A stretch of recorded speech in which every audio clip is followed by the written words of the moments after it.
Good morning, happy Monday. I'm here in La Mesa in the Village, and I just finished interviewing the Realtor of the Year. I love it. Laurie MacDonald.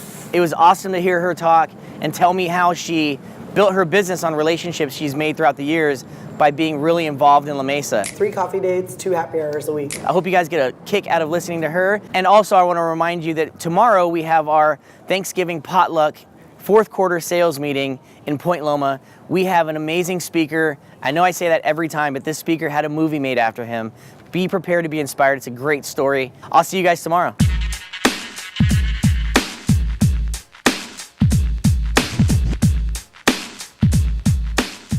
So the restaurant on the corner where Bobo's is now used to be called Geo, and that's where I first became involved in the street.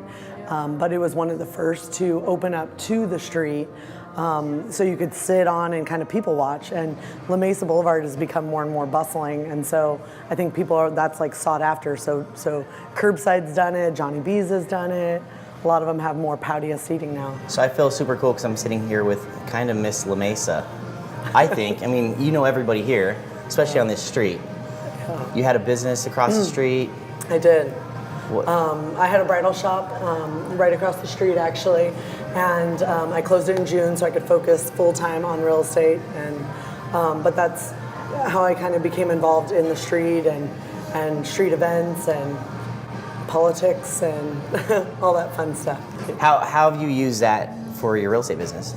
So I tried to stay involved in the street through the Merchants Association, the chamber I was involved in. I'm on the La Mesa Parks and Rec Foundation. So trying to stay involved, and really, this business is relationships, right?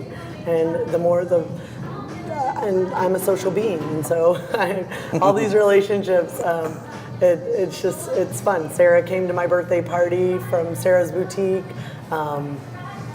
Having dinner with some other friends that own a business on the street, and so they've all just become friends. You've just networked the heck out of La Mesa, basically. Right. And now you know everybody.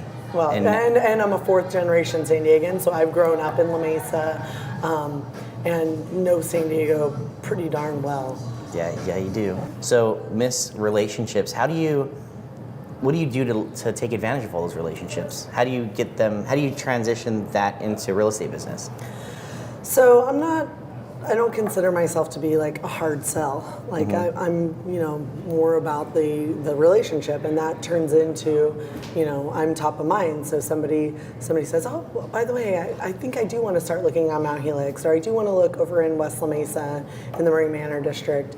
I just try to stay top of mind with people. What do you do to stay top of mind? Give us your secrets.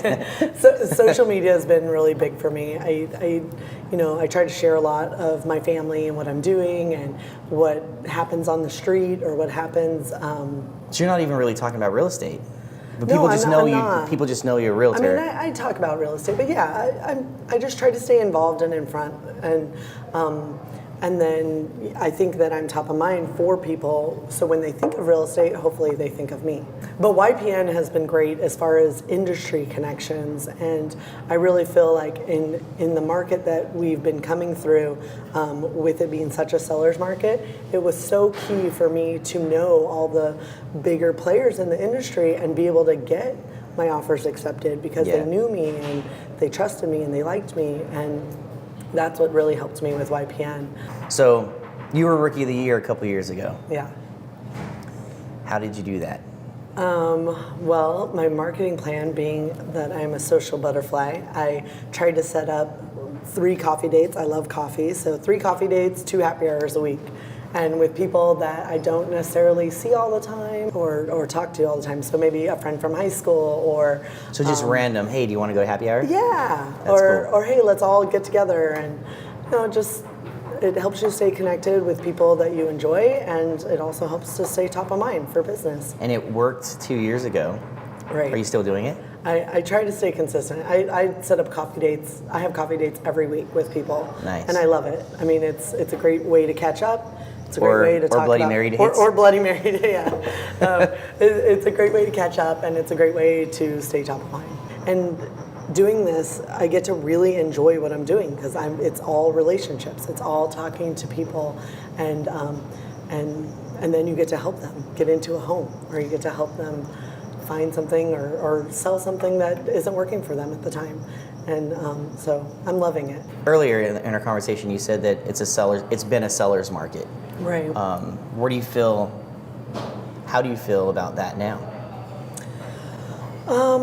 I feel like market time's a little longer, but I think if the listing is priced right, you're still getting your price. If it's reasonable. I talked to an appraiser the other day, and he was like, "Oh, it's so slow," and I'm not feeling that yet. I know people around me in the office aren't feeling that yet. Not in our company, oddly enough. Right. I don't think. I mean, I hate when people say talk about the market and talk about the shift in the market. Right.